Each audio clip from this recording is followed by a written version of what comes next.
Can we please clap for the doctor? Where is the, doctor, you can use the next seat. Because that is... Okay. Thank you, doctor. We shall always have the first two, the presenters, and then we'll have the discussant after. My request is, I have a small bell on my desk. When it goes, you know that you are supposed to be summarizing in the next 1 minute. We are discussing, each of us, each of the discussants or the presenters, it's 10 minutes. So now I invite Mr. Hakim Buyondo, who is going to discuss integration of Islamic banking and finance education in higher education institutions in Uganda. Thank you.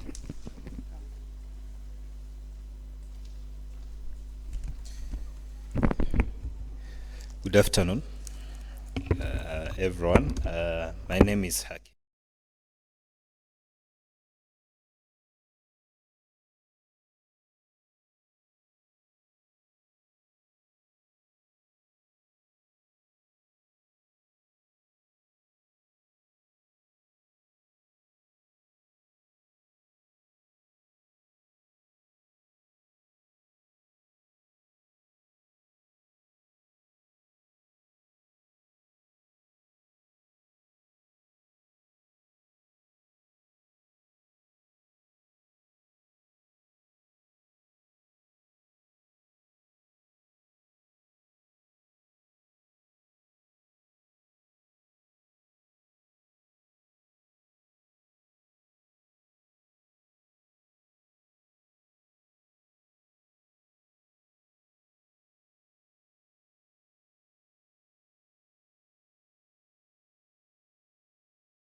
How they are becoming successful, and we look at issues of education to be the cradle of how we can improve such phenomena.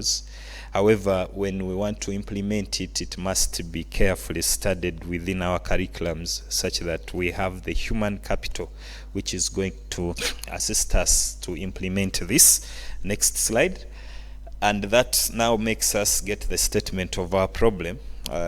The fact that we have proven stories of success of IBF in various economies like Malaysia, Indonesia, UK, and other nations.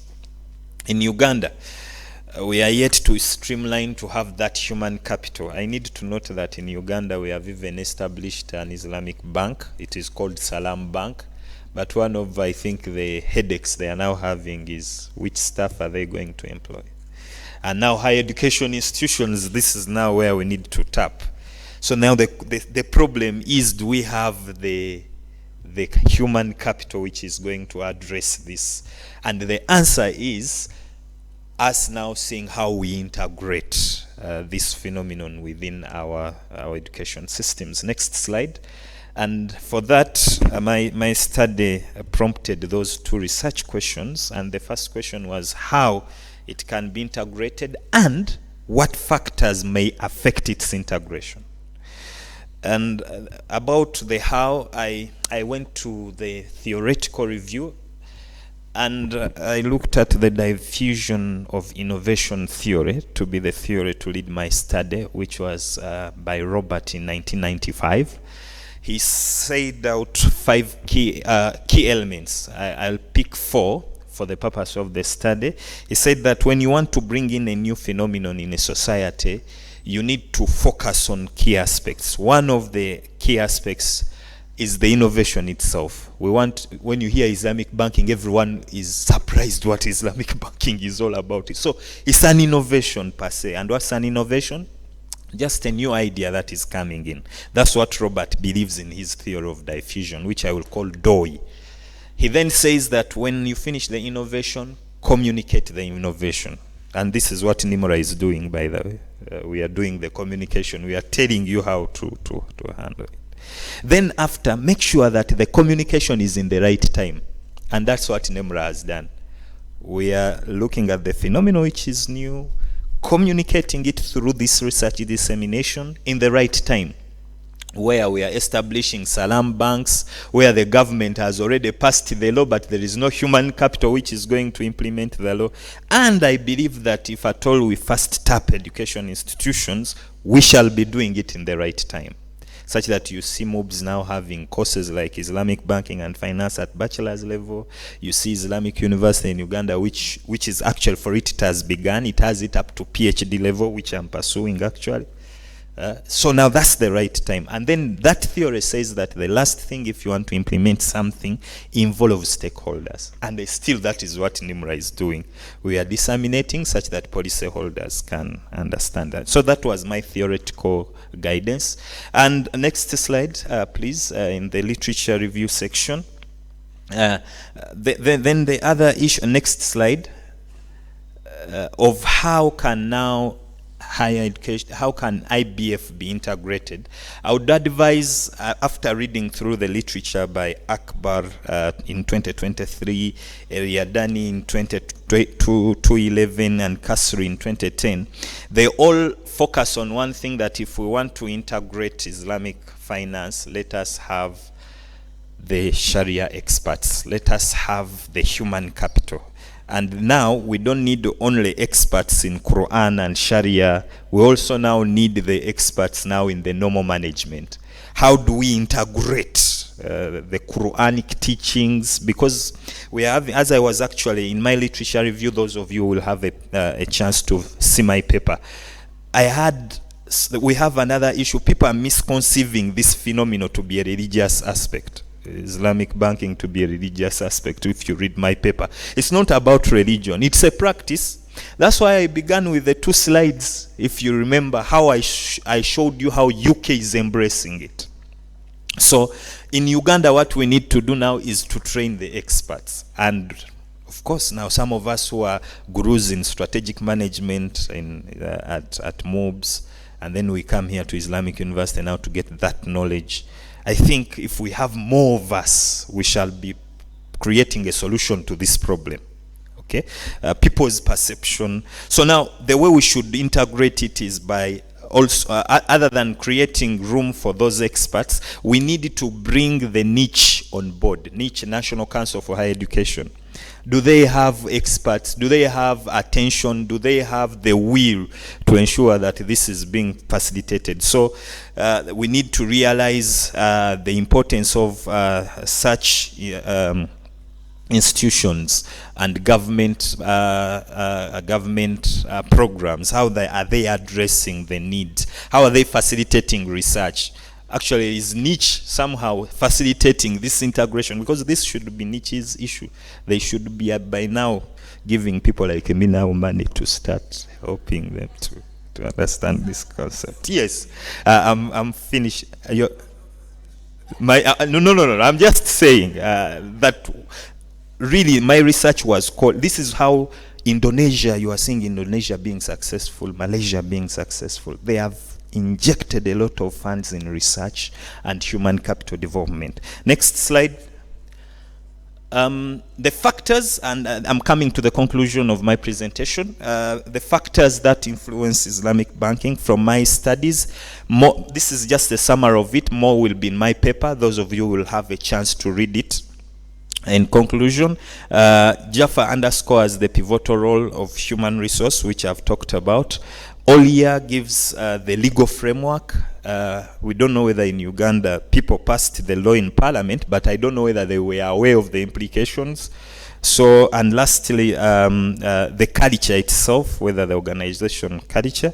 When I was concluding in my methodology, I used the focused group discussions.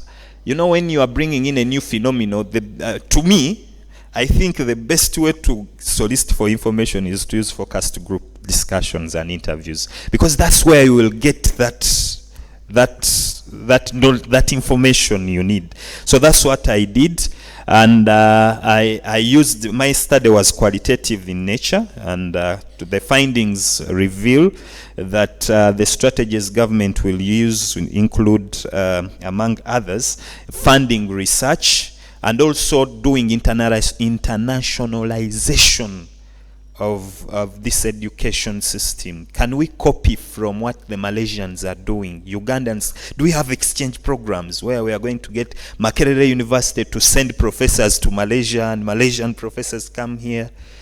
Is it happening? Good enough at Islamic University it is happening, and my PhD, most of my facilitators are from Malaysia.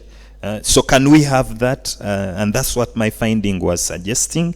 And also training the government people themselves, especially the experts at Parliament who passed these laws. They must be aware. What is the implication of my study, as my concluding slide, is that these findings I made will make valuable insights if at all the regulators get interested in work of NEMRA.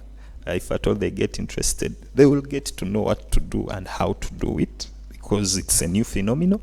And I conclude by saying that this study emphasizes the feasibility of IBF integration, and I outline that expert engagement, relevant education approaches.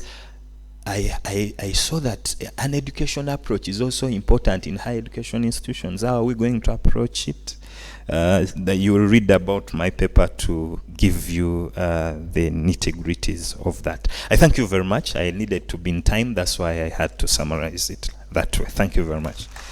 Hakim. I'm doing my PhD in Islamic finance at the Islamic University in Uganda. Thank you very much.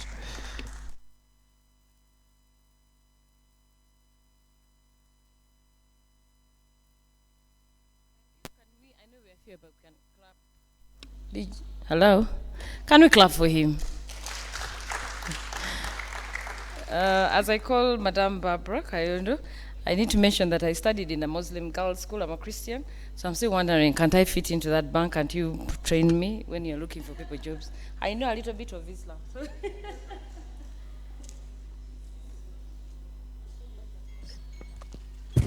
DJ will have this at a certain point. Oh. Thank you very much for the wonderful discussions. My name is Barbara Kayondo, and I serve at Makerere University Business School. So I'm going to begin with the first presenter, assessment of wealth creation interventions in Uganda since independence, up to 2024. I love this topic because those who know me know that I hate poverty. I call poverty a cancer. It was quite an interesting discussion for me, looking at how we can better ourselves, getting rid of, the poverty and etc., and especially in this era whereby the economy is really not doing well. So now, to begin with your theory, I love the agency theory. But when I was listening into your discussion, I noticed that poverty is a multifaceted phenomenon. And then I questioned the choice of your theory. It's just a single theory. Have you thought about institutional theory? What does the regulation say? What do other organizations say? What does the policy say? At what point are you going to engage in that? And then I went on and thought about the dependency theory. We have been dependent on the developing world, and they inform most of our things that we do here. And when you read literature, sometimes they say that the developing world has contributed to our poverty. What do you have to say about the dependency theory? And then also there's this theory of the modernization theory. Have you thought about it? How about we enhanced our theoretical framework and then thought about a configuration of all these factors? Maybe they all contribute to the poverty that we are talking about. There's a theory that I love so much. Everyone that meets me, I will share that theory. It's a configuration theory, and it's by Gestalt. You may want to explore it and see how it can inform the study. And then I think I missed something on your methodology. I saw you talked about statistics, which means it was quanti, but maybe you can fill me in. Did you have some qualitative data?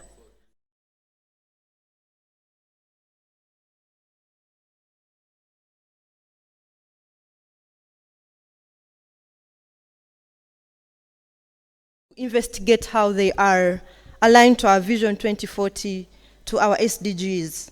And when I looked at what you presented, Omuoga, Parish Development Model, I see just a twist of names, yeah? But the underlying theory, is the same. What could be the problem? What's the challenge there? Is it the interventions they are bringing? Is it a policy issue somewhere? Is it that our academicians are not doing well in conceptualizing all these things? Yeah. And then you talked about the monitoring and evaluation. Monitoring and evaluation is there, but the people that do these, that are given this money, before I go to the monitoring and evaluation, you monitor and evaluate something that you think is going to succeed. But then they get money and give people to these people. For example, let me talk about the parish development model, because I even have a scenario about that. Because when they released that money, I was headed to Chegegwa, and I stopped in Mubende at Centenary Bank. And people were lining up getting money. And I had stories, they're like, this evening is going to be a good one. Which means after getting the money, they are going to the bar. So are these people educated? Financial literacy? Do they have the skills to use that money? So those are the things that I missed out in your discussion. Yeah, I think that's all I picked from your paper. If I'd got the paper earlier, maybe I would have got more insights. But thank you very much. It was an interesting study, and I'm eager to read. Yeah. The second one also? Okay. So let me give my remarks for the Islamic banking. Yeah, Islamic banking, my brother, they are very passionate about his study. You can feel the love you have for it, yeah? It's an interesting phenomenon. But then the statistics you show us, I think I saw Malaysia, Indonesia, and those are countries that are concentrated in one part of the world. It would have been interesting to show how the Swedish people, US, the view they have of them. Because those two countries, for me, were not representative of the entire world. But I do appreciate that Islamic banking is an interesting phenomenon. And then at the start, I lacked an understanding of the difference between the Islamic banking and the banking that we have now. What's the distinction? Because for me, when I see Islamic, I was almost running down to get a Sharia. That is the perspective I have. Yeah. So now, again, I quickly go to your literature, and I look at the theory.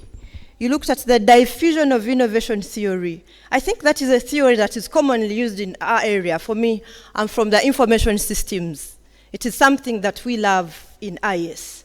So you're concentrating on the innovation, which is very good and very necessary in here, because this is an innovation. But then also, I think there are certain other factors that can inform or can influence the success of Islamic banking. Let's look at the attitude of the people. How about if you had looked at the theory of planned behavior and many other theories that inform that? Because first of all, if you mention the word Islamic, and in a country like Uganda, not to be mean, which is predominantly Christian, they would straight away think it is for the Muslims, which actually is not the case, that I learned from your discussion.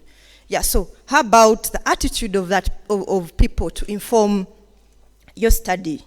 Also, let's look at the culture of the people. How do the majority of Ugandans relate well to theories that are brought out by people from the Islamic side? Yeah. So now, moving forward, you said you interviewed 10 people. 12, yeah? And while I appreciate that Saunders says a sample of 30 is enough, but then when we look at generalization of the study, do you think 12 people are good enough to generalize that study to, the entire country, for instance? I would like to pick your opinion on that. Yeah. So now, also from your discussion, I note that you're focusing on employers. We don't have other people to work in the banks.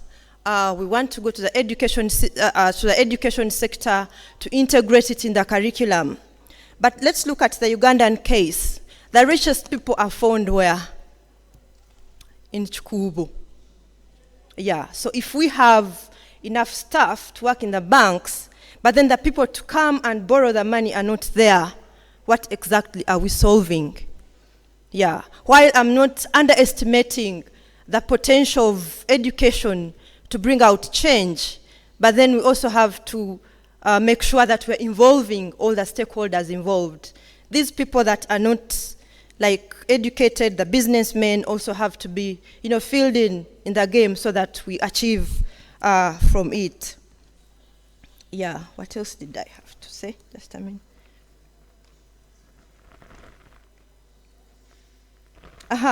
Then you said we need to integrate the education into the education system. But then you find that some institutions are founded on purely Christian ground. Let's look at Uganda Christian University. Let's look at Uganda Matters University. What approach do you have for that, for them? Yeah. Yeah, I think that's what I had for you. Yeah, thank you very much.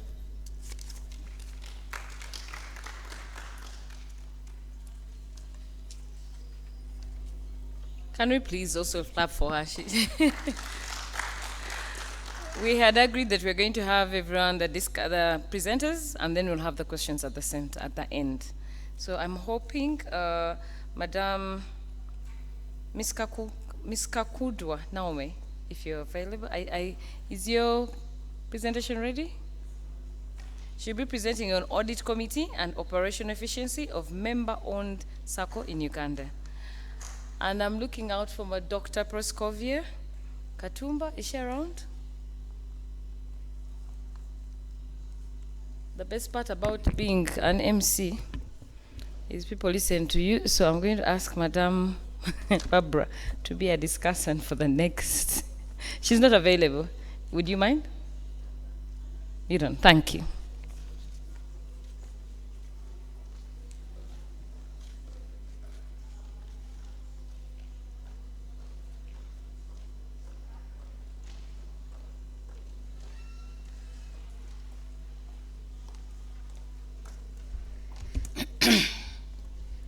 Good afternoon, everyone. I'm Kankundwa Naomi, a PhD candidate from Ndeje University. Okay, thank you. As it's coming, I would like to recognize my other universities, Nkumba University,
approach of getting money is questionable and it's very risky.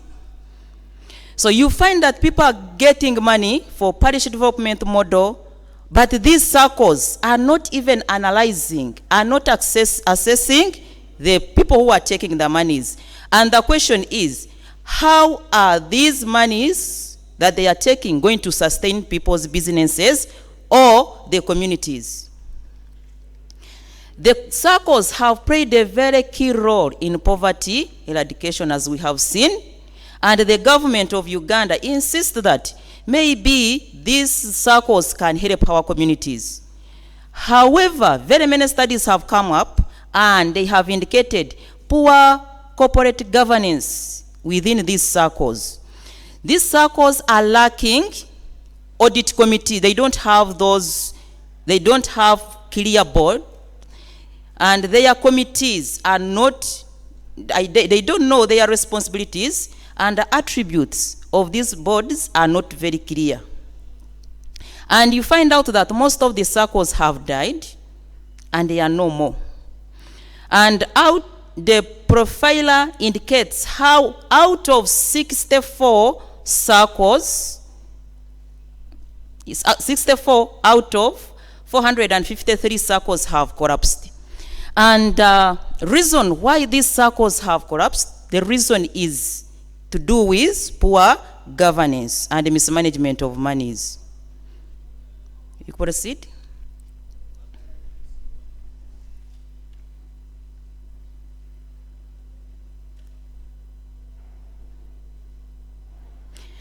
So, the operational efficiency of circles, according to the standards, according to International Standards Organization, the operating cost ratio, sorry for that, according to ISO, is supposed to be less than 50%. Then the Bank of Uganda is indicating it at 3%.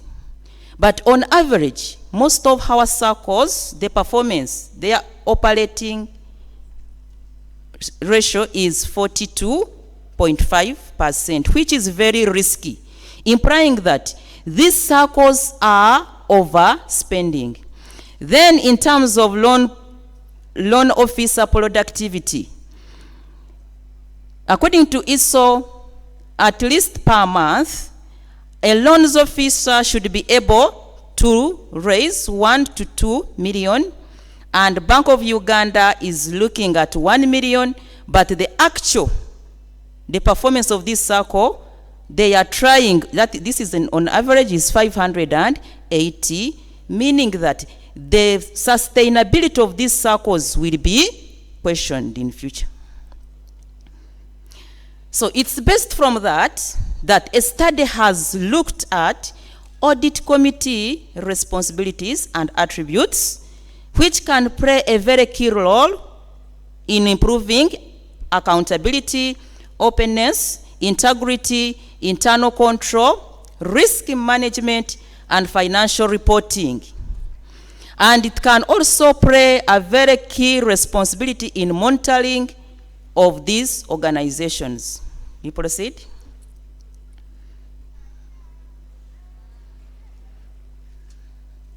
So we go on. I've mentioned that.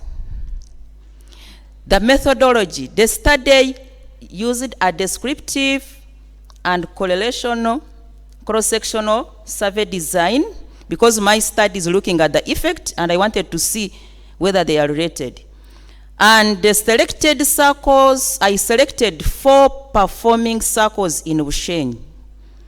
And the total of 65 members, including board members, management, and circle members, were included in my study.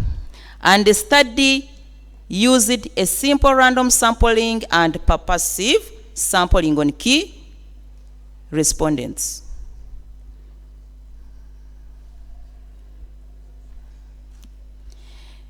Data was collected using primary and secondary, and the instruments that were used to collect this information, I used questionnaires and interviews, and analysis was done using SPSS. Then the findings, my study found out that there is a moderate significant relationship between audit committee and operational efficiency of the selected circles in Bushenyi district. And the study, we proceed, the study shows the correlation results indicates that that any added unit on improvement of audit committee practices or responsibilities and attributes, in case they improve, then it will lead to 0.97592. Yes. Then the last one is the recommendation of the study. The study has shown how audit committees have played a very key role on operational efficiency, because they always monitor and they follow up whatever is happening in these organizations. And among the audit committee responsibilities, the responsibilities are many, but a few were highlighted during the study. One is the inspection of books of accounts, and of which most of these circles are failing. They don't inspect books of accounts. Then they don't follow up on the internal control systems. Most of them, they don't know what is happening within these organizations.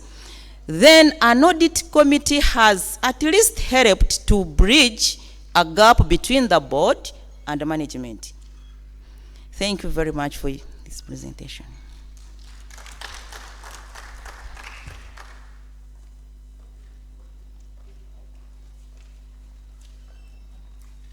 Thank you, Madam Naomi. Could I have the next discussant? I'm trying to beat Professor. Professor had some challenge. You discussing any spell? Professor Monica, I think he's not around, and Mr. John Semakula. He's not around. But yep.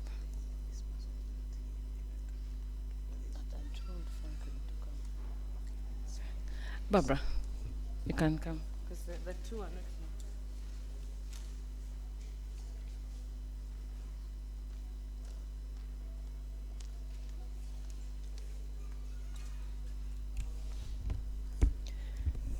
Thank you very much for the interesting discussion about audit. I think it falls in line with things I like. I love compliancy. I can gladly say that it is in the line of compliancy. And moreover, in Bushenyi, I come from a place nearby. I come from Bunyaruguru. I hope your study will extend to where I come from. Yeah, so now, I'll quickly go to the problem statement. I love the circles because they've really helped they've transformed even the poorest of the poor. Because when we go to our villages, you see even the grandmothers trying to run and go to the circles. But then the stories we get are like, people are stealing people's money, etc. So if we enhance the audit committee and the compliance, I want to believe that we'll get good results. However, when you are going through your problem statement, I was struggling a bit because I saw circles and then you move to the parish development model. So I got lost a bit. I would have been happy to see, straightforward, what's the problem? What's the magnitude of the problem? If these audit committees are not doing what they're supposed to do, what happens? If you could put some statistics, even since you did the quantitative study a bit, maybe this is the magnitude of the losses in the circles if the audit committee is not doing what it's supposed to do. And then I would have been happy to see the effects. If these problems, if this magnitude of the problem is arising, what are the effects? Yeah. And then you tried a bit to show existing studies and empirical studies. Yeah, that was very interesting. And then I loved the way you tried to bring out what you're going to do different, but it would have been good if it is supported by literature. Maybe it is in your final write-up. Yeah, you could say study A did this, study B did this, but this is the gap. Therefore, since study A and study B and C didn't try to resolve this issue, therefore this is what my study is focusing on doing. And then we went to, I went to the agency theory. I love theories so much. Yeah, so yes, good. Agency theory is a governance theory, even in compliance, we talk about it. But I saw something more to this, because all these, the focus are basically on norms, the normative theory of it. We are supposed to do A, B, C, D. Yeah. But then there are things that can influence the norms. For instance, did we look at, I'm forgetting this theory, but it looks at the costs and benefits, if you can Google it. Yeah, now these audit committees, are they given enough money, for instance? Yeah. If they are given some kind of cash vis-a-vis doing the right thing, aren't they easily compromised? Is the pay they are given strong enough to stop them from doing otherwise? Yeah, that is what I quickly thought about. And then also, the circles, did you try to investigate how many people are competent enough actually to do the audits, or they are just trained on job? At least the little literature I searched on, I didn't have your paper, but I tried to do some Google. I didn't see a representative number of people that work in circles that have done professional courses like CPA, like, you know, SCCA. It would have been interesting, you know, to come up with that finding, because we could be blaming these people that they're not doing the audits, they're not doing their work, but you find out that actually they're not empowered to do so. Yeah. So now also, let's look at the relationship between the management and the audit committee. I want to believe the management also have something to contribute to this, because from my experience, they should be friends, but also they should be enemies a bit. Because if we are too friendly and I'm checking you, there is an issue. What is the relationship between the management and the audit committee? Yeah. Yeah, so I'm not sure if I got your problem clear. It's around operational efficiency, but not very clear. Yeah, I wish you would try to conceptualize more and make the problem clear. For instance, my professor says, if you are researching, yeah, and you go back to Shenyi, and you meet Kaka, say that problem in Runyankore. Kaka mugambire, if your Kaka understands, Kaka is grandmother, if your Kaka understands the problem, then your problem has become clear. Yeah, thank you very much, and enjoy that day.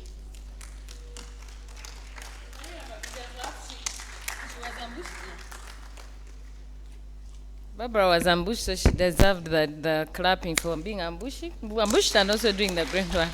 Thank you so much. Madam MD, you had the announcement?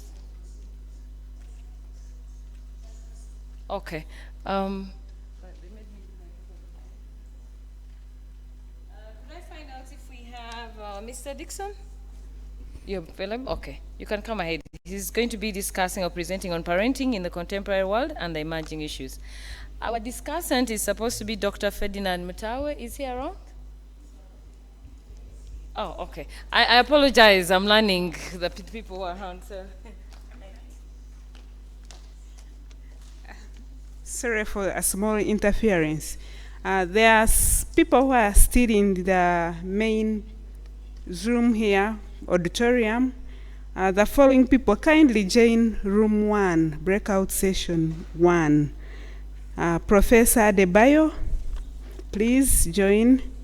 Professor Kofo, Dr. Jean Baptiste, Mr. Charles Sanega, Tendai, and Teyoro. We've been waiting for you in room 1 online. Yes, thank you.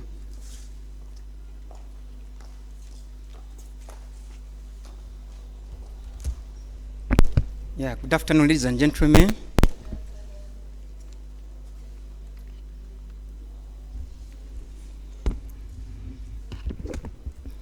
So I'm presenting a paper on parenting in the contemporary world and the emerging issues.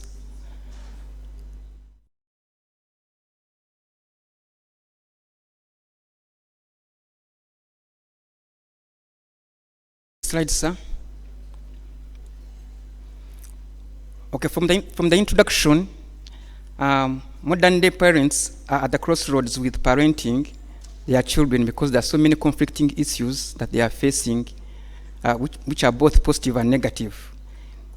Those many issues that are emerging, sometimes parents are not so keen to pay attention to them, and some of these include substance abuse, which is both drugs and alcoholism. I find that some parents have children who are taking drugs, but they don't know that their children actually they are addicted to drugs, or maybe they are taking alcohol, especially when children are at school.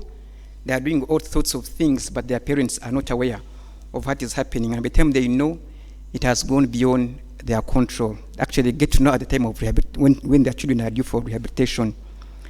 Also, other children are having mental health challenges. You find that children are depressed because of many things that are happening around them. And the parents or the children cannot recognize that they are depressed until still when the issues are so much that the children, the parents see some decline either in performance at school or some behaviors, abnormal behaviors at home, and that's when they get to know. And then they start seeking for help when actually it's already a bit late. Another challenge that we also have poverty, even when we said people have money and we are almost in the middle income country, still there's a lot of poverty that is affecting our country, and this also goes to families. And that also becomes a big challenge because this has forced many parents to leave their children at home, and they run to make ends meet and leaving children with other people who are not primarily responsible for them as it should be. And because of the modern era, there's a lot of gadget addiction because you find it almost in every home. Or out of 10 people, from the findings, they said out of 10 people, you find that almost 8 people have phones, especially smartphones. And it's also going into our families. You find that almost every household member has a phone, regardless of the age, especially from 12 and onwards. Parents are now giving their children also phones, and it's also becoming a big concern to most parents. Also, in the current corporate class, most parents have little time for their children. You find that because parents are working, and some of them are working from far their homes, others are also, there's also a challenge of long distance. So they are not paying 100% attention to their children. They are not giving primary attention to their children. And so children are now being parented by other people, like the maids or the nannies. Others are being parented by TVs and other gadgets, as I already mentioned, like laptops. Some have computers in their rooms. So the children spend much of their time on these gadgets. And at the end of the day, they have had a very big negative on their children. Yet parents do not know what they can do. So that puts them at the crossroads. Some think it's good for them, but actually, and they use them for distraction as they are busy working on their own things, not knowing that it's causing a very big impact on their parenting journey. Also, we have a challenge of same-sex marriages that are being legalized across some countries, as we've always been hearing. Of course, right now, LGBTQ2 is a big problem also now in Uganda, and that is putting many parents at a big risk, because some children, especially in schools, are already practicing homosexuality. But even then, some parents are not aware of that. It's not until the school maybe informs you that you can able to know that. But also, parents are scared of how they're going to protect their children from what is happening now. So that puts them at a big challenge, because they are not very sure even when their children at school are safe. So there's that kind of fear. Again, from the findings, it's realized that there is an increase of unmarried and single parents and working mothers who are also raising their children. From the findings was observed that some single mothers, some ladies these days, they prefer to get sperm donation and give birth, and they don't care about the mother or the identity of the child as long as they have a child. Others prefer to get a man who can give them a pregnancy, and they have a children, but they don't want the man to take the child. But the reason why they want a man is because they want, in the future, they want the identity of the child. So that when a child says, "Where is my dad?" A mother can be able to say, "Your dad is this one," but they don't want to raise that child to the father. From the positive note, it was realized that with the technological advancement, digital era has provided parents and children with opportunities of seeking information and support online than the previous decades. Right now, when you want any information, it's a matter of getting on your computer, on your laptop, or your smartphone, and you get whatever you want. And of course, we are seeing AI also coming up, which also has both positive and negative effects on the children. Proper parenting plays an important role in protecting children from risky behaviors and dangers that internet may pose. These are some of the things that we're able to find in the literature. And the concern here is that all these have risen a big concern to parents because there's some kind of confusion on whether they're doing a good job or they are not doing their best as they raise their children. So this paper just basically looking at those challenges that are happening and or maybe the advantages of contemporary world, parenting in the contemporary world. This paper analyzes the strategies for promoting positive parenting in a contemporary world from a Christian perspective. And that was the research question. Methodology, this paper was based on the reviewing the existing literature and from secondary data on issues that are affecting parenting in the contemporary world and focusing on the Christian perspective. I was able to review more than 40 journal articles, book chapters, newspapers, and the rest. So these are the findings that I was able to get from the literature. Christian families enforce godly teaching and values in their parenting journey. In fact, these days, most Christian families are trying to enforce or parent and integrate godly values and even biblical principles in their parenting journey.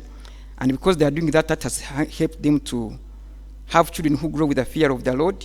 And because of the fear they have in them, or because of the consciousness of their faith, that has helped to calm down behavioral challenges. Again, parents' trainings incorporated in the parents are now incorporating trainings so that they can become better parents. We have seen many people these days, they are now embarking on some trainings, others are doing online, others, there are some parents that are so much into Zoom trainings, online trainings basically. Others go for where there are trainings physically, but they want to ensure that they are doing their best even when they may not seem to be having a lot of time, or some when they seem to be incompetent, so they opt for trainings that can make them better. And that has empowered parents to embrace parenting with a positive attitude, and this guides children in the best way as they are developing. Again, parents are trying their best to make sure they manage screen time and supervise the usage of gadgets at home. However, as already mentioned, there's still a big challenge because we find that almost in every home, every child has a gadget, and some sleep with these gadgets in their bedroom. So even the issue of control and monitoring is still not yet clear. The study also reviewed that employing balanced, authoritative parenting styles helps a lot because those who use authoritative parenting style are able to have time to talk with their children. Gone are the days when we were growing up and our parents were more authoritarian, and they would dictate whatever they wanted and would follow. But these days, because of a lot of information, because of the child rights, because of how children also become so much exposed, and some of them are even more informed than their parents. Authoritative method or parenting style cannot be a good way of parenting.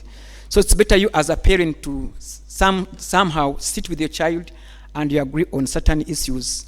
You need some kind of diplomacy and democracy, and that's the best way of how you can raise your children, because you're able to discuss, both of you, and agree on certain principles, and there the children are able to understand, than coercing them to be obedient, which does not work in this era. So as such a parents who do that, such a parenting, we are talking about authoritative parenting style. It is characterized by parental responsiveness, sensitivity, warmth, and communication, which enhances positive parenting in this modern era, because there's a two-way engagement and feedback, and that eases the parenting journey. Again, sharing regularly about their online experiences. Parents are now given an opportunity in their strategies to make sure they can come and share their the experiences, and especially with the online experiences and the threats are posed by internet. And this helps students to be protected, because they are able to know what is harmful that is affecting their children. So with this increase of online presence, they are able to know what is being done. Role modeling is another way that parents are using. And also there is an issue of family support. Parents are seeking a lot of support, either from their families or from other friends, because it's realized that when you don't have family support, you live in an island, which is not good for you. So in conclusion, the study concludes that parenting is possible in this era if parents were intentionally impacting children positively. The contemporary emerging issues have greatly influenced parenting. Recommendations: parents should provide quality time with their children and also involve them in their parenting processes. Parents need to monitor the children's screen time, ensure children's safety, and regulate their online behavior and conduct. Government should also create content filters that prohibit children from accessing inappropriate information. Thank you so much for listening.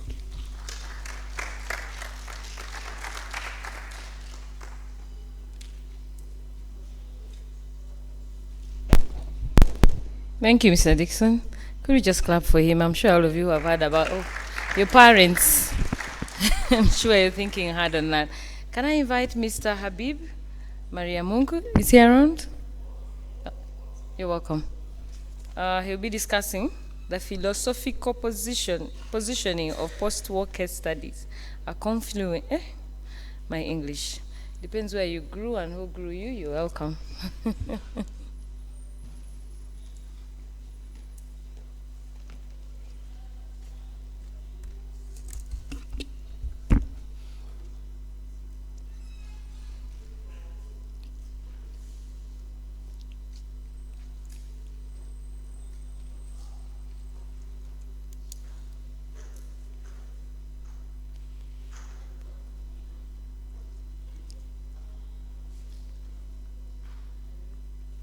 Yeah, I'm ready.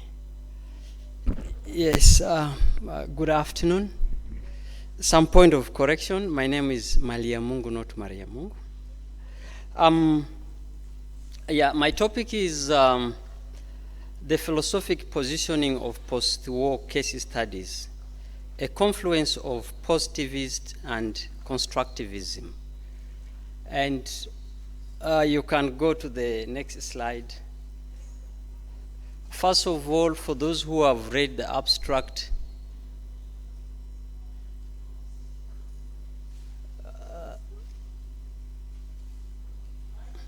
IT.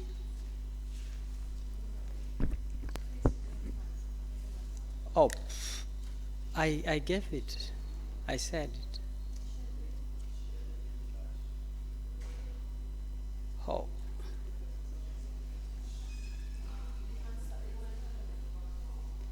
Okay, if you read the abstract, I attempted to define positioning as the orientation in the keywords there. But I will keep using the words adoption, orientation, and to mean the position, to mean positioning. Yes, since the end of First World War, the idea that after wars, there must be development to prevent further occurrence of war became important. And this then influenced a thought that there must be scientific look into how the cause of the wars are, I mean why the cause of the wars are, and how the reconstruction must be in order to prevent precarious occurrence of wars. And what that means is that peace researchers have got to adopt a specific philosophic orientation so as to help them to frame research questions, statements, designs, and adapt relevant methods. However, as time went, as man in nature kept experiencing wars, it evolved from theory to empirical explanations, an attempt to answer the questions why and how. Why before war and how after war. Next.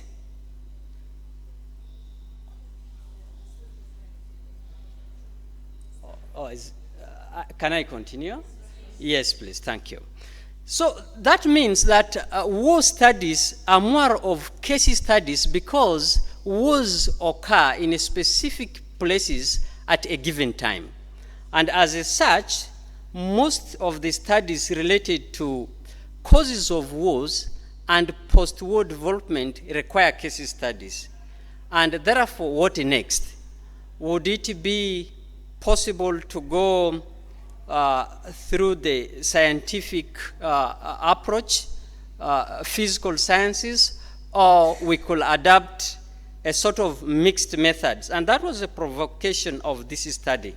As such, then the context of war becomes very important because you will need particular cause for a war to have particular reconstruction processes. Hence, the dynamics of studying war have kept shifting.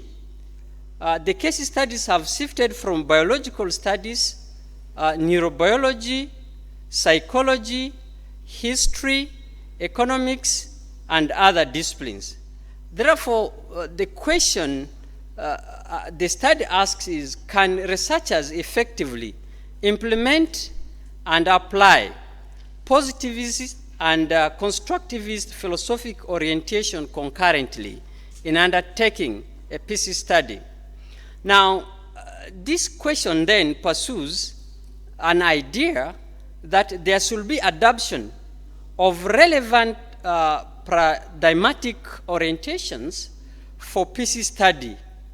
The fact that peace study is not fixed, it over time developed with characteristics of liberal thought, and then underpins the necessity that yes, peace studies can basically be, the common languages we use is quantitative, and at the same time they can be qualitative.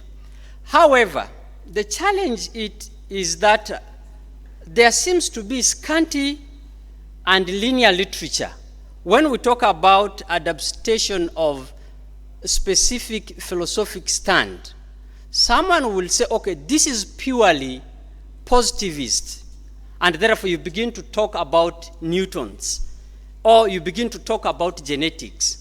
And then it becomes difficult for peace researchers to adapt the amount of scientific method, say quantitative method, to be embedded in descriptive processes of doing the research, such that the process of triangulation, accuracy, and facts finding for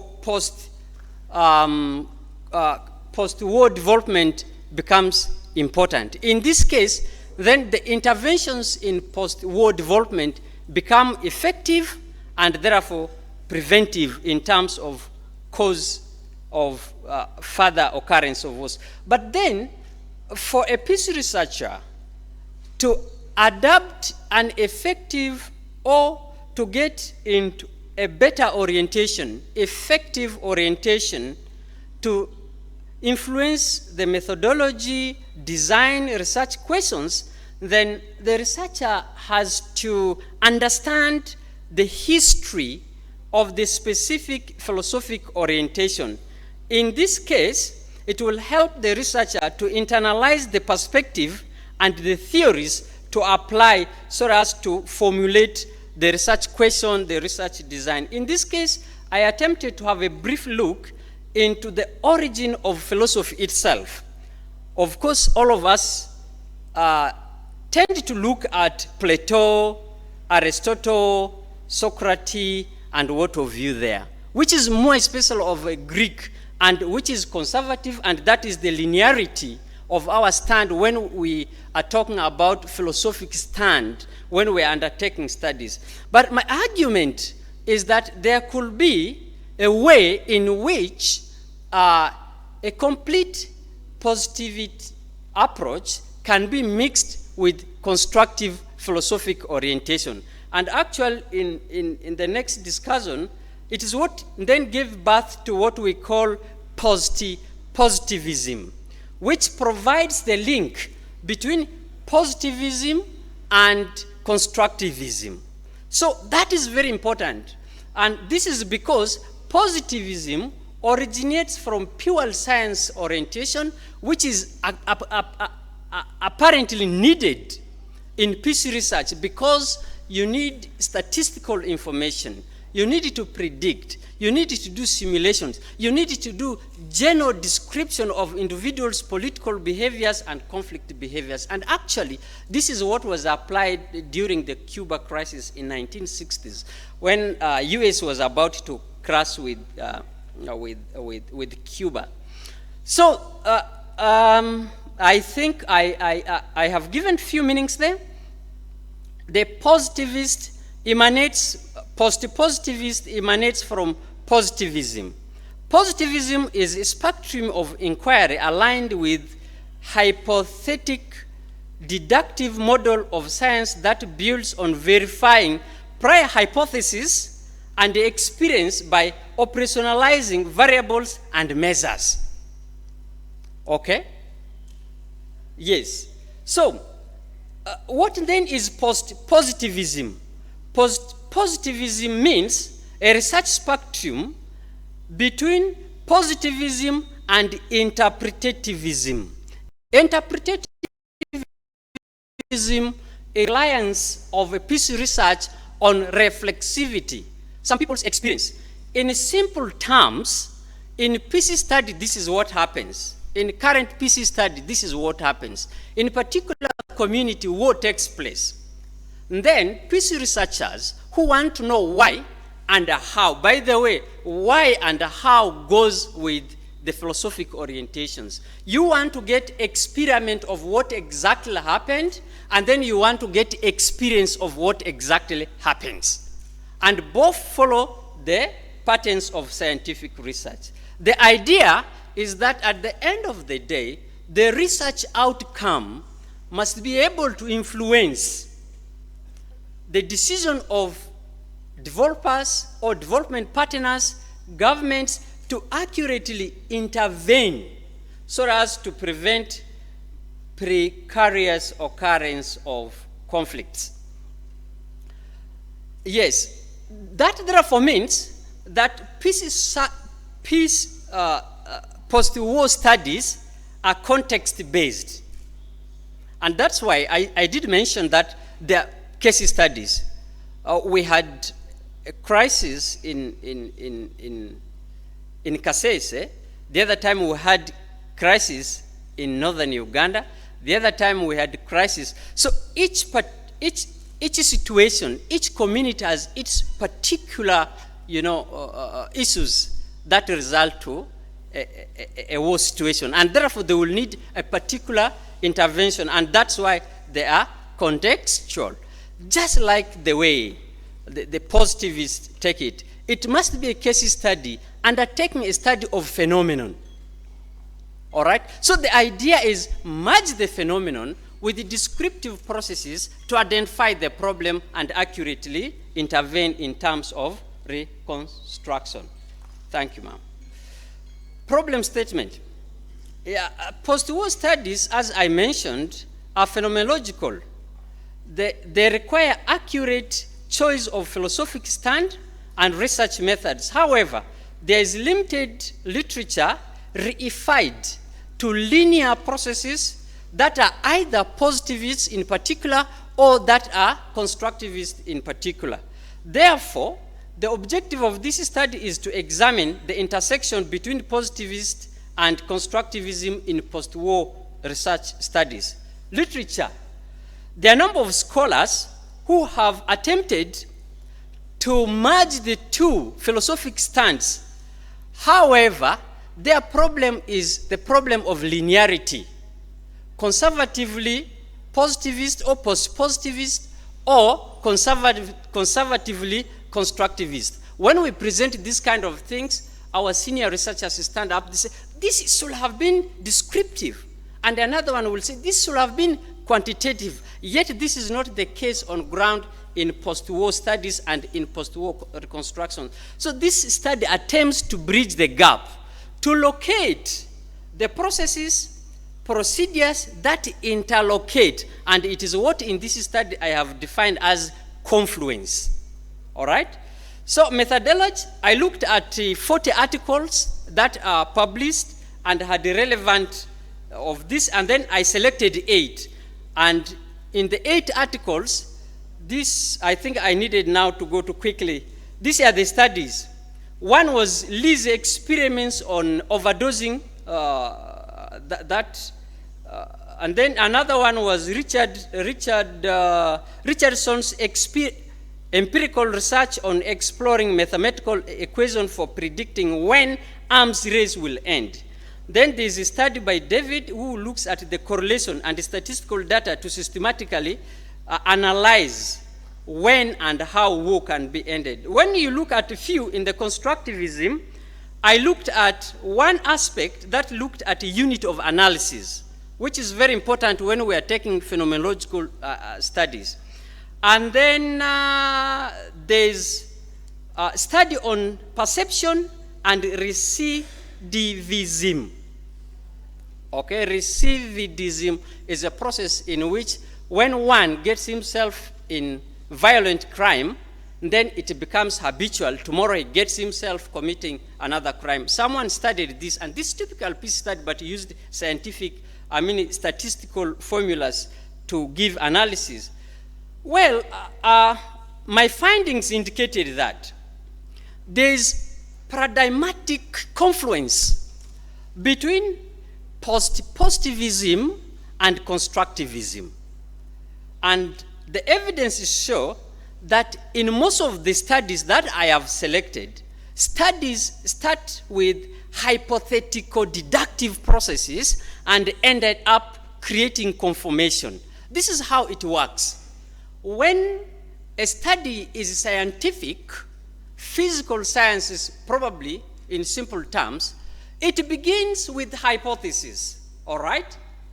Isn't it? It begins with the hypothesis, and then it goes to operationalization of variables, and at the end of the day, a theory is formed. And actually, in one of the theories, in one of the study I looked, it ended up with what is called mastery-based training theory, which started from behavioral studies and ended up scientific studies.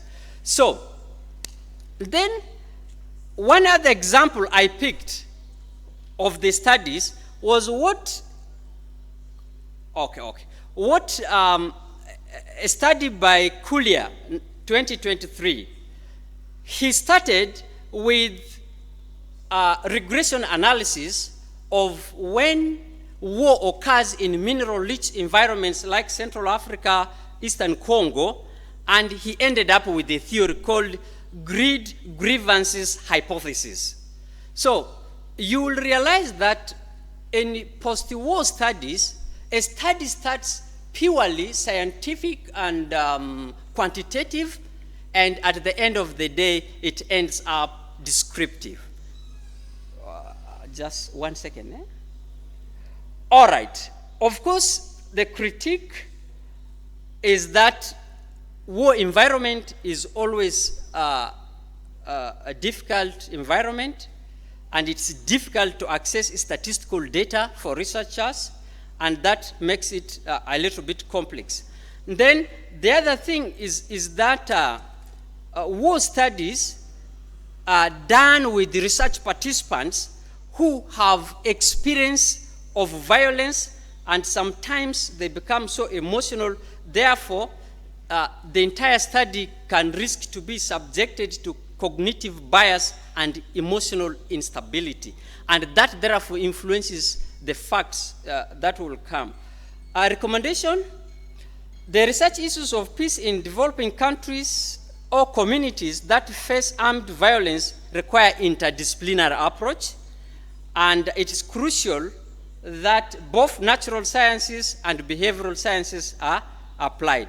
Conclusion: the development of peace research and peace building since the 1940s has seen wider spread and adoption of paradigms ranging from positivism to constructivism. This shift has been influenced by empirical and programmatic nature of peace research and interventions. And therefore, objectivity and subjectivity of knowledge is complementary in post-war peace studies. Thank you, Chair.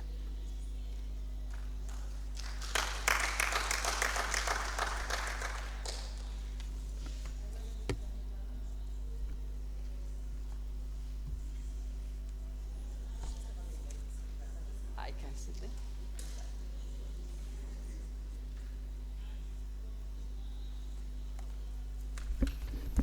Yes, good afternoon, ladies and gentlemen. I'm very appreciative to our two presenters, Mr. Dixon and then Mr. Maria Mungu. Dixon started with an introduction to his matters regarding parenting in these contemporary times. As you introduced what you gave us, I saw a lot of issues which were very mixed up. You brought issues which were of a psychological nature. You talked about behavioral issues. Then others went more into the socio-economic realms. Others went into the biomedical echelons. When I compare this introduction to where you ended up, I question myself, what direction did you actually want to take? Because in the introduction, I don't see a lot of faith-related issues, call them religious or spiritual issues. You introduce these issues, and somewhere I don't see what link they have with the religious, well, because eventually you end up with matters which are religious and spiritual. But in your introduction, maybe since we don't have the whole research work here, you include it there, but it would be good to watch the consistency in what you are doing. You are starting with these general, call them non-religious, non-spiritual, and you end up zeroing down on their impact and relation to the religious. You are doing a very good research on parenting, and it's, I think, very pertinent to our times. But I'm lacking the substantiation of what you are doing in matters of magnitude, in matters of relation to what we are doing to what we are aiming at as a society. We have development goals, we have international goals, strategic development goals, we have national development plans. What's the relation of what you are doing to that? And what is the weighting that you are giving, the weight or emphasis, or how do you underscore these things that you are presenting to us? You talked of issues. I didn't know what you want to qualify as an issue. Is it an issue from an academic point of view? Is it an issue from, let's say, a philosophical point of view, where we can talk about ethical issues, where we see clashes between principles, responsibilities, and such things? You need actually to tell us what you want to mean by issues. You talked of online solutions to some of the issues that we are presenting, and I didn't see how it was really rhyming with what you are doing, because you are treating real life situations. You are bringing online solutions. Where are those based? Are they based in the real life situations that you are referring to? Because many of what we have on the internet is not basically coming from the situations that you are talking about. You had purpose and study. From the introduction, you went to the